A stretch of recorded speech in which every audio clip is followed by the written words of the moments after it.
On Tuesday, cinema lost one of its most iconic Bond actors, Sir Roger Moore, who stepped into the role of Secret Agent 007 after Sean Connery's tenure, died at the age of 89, leaving behind an unmatched Hollywood legacy.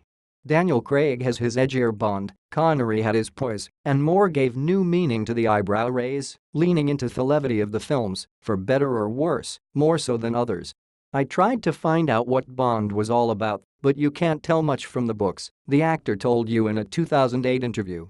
Here's the line that says he didn't take pleasure in killing, but took pride in doing it well. So that's what I did. But the other side of me was saying, this is a famous spy, everyone knows his name, and every bartender in the world knows he likes Martinez shaken, not stirred. Come on, it's all a big joke. So most of the time I played it tongue-in-cheek.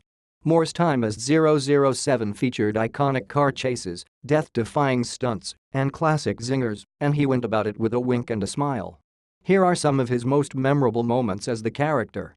Moore made his first appearance as Agent 007 about 9 years before his first Bond movie, 1973's Live and Let Die.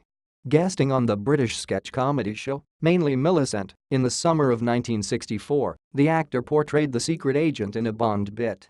Actress Millicent Martin played Sonia Sokova, a Russian operative who encounters Bond while Hess trying to enjoy his holiday. Witness the beginning of what would come to define Moore's signature styling for the character. It's no Aston Martin, but the British super spy handles a double-decker bus with, mostly, ease during what is one of the most memorable moments from Live and Let Die. Bond and Solitaire, Jane Seymour, commandeer the vehicle as they struggle to evade police, who are in the pocket of Dra. Kananga. At one point, the bus barrels under a low-hanging bridge, tearing the top portion of the bus clean off and causing one of the cops to skid into a pond. Dodging bullets in the terrible CGI of 1977's The Spy Who Loved Me, Bond propels down a snow-covered mountain slope as Russian agents pursue, remarkably well-balanced on their skis.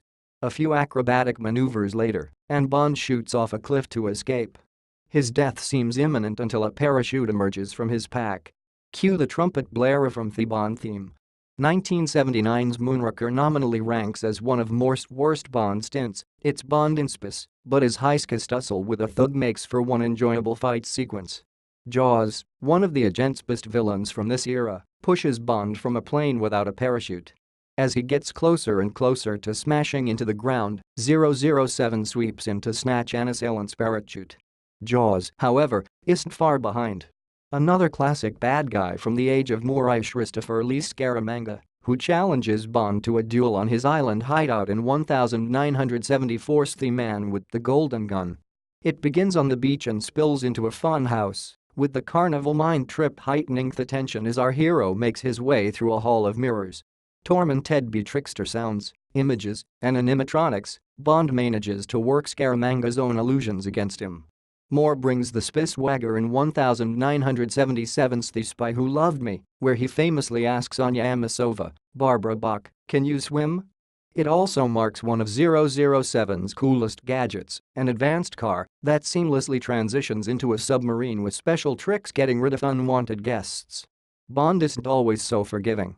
With Locke, Michael Gothard, teetering on the edge of a cliffside drop, 007 doesn't just let Theman fall towards the rocks. He gives him a little kick to send him on his way. The gents from Top Gear tried recreating this epic movie stunt in The Man with the Golden Gun and failed miserably, though they had much better luck with a second go. Ever heard of Evel Knievel?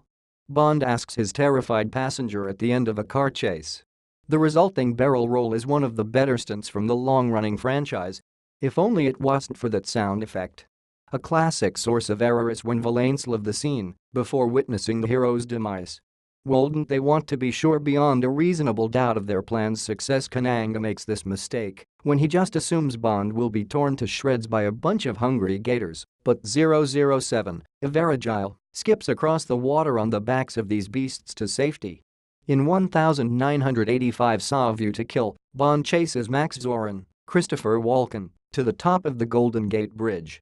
When his henchman becomes incapacitated, the Blindebediah must take matters into his own hands, leading to a fight on one of the bridge's suspenders. Even in the face of his own death, Zorin offers a cackleb for plummeting towards the water.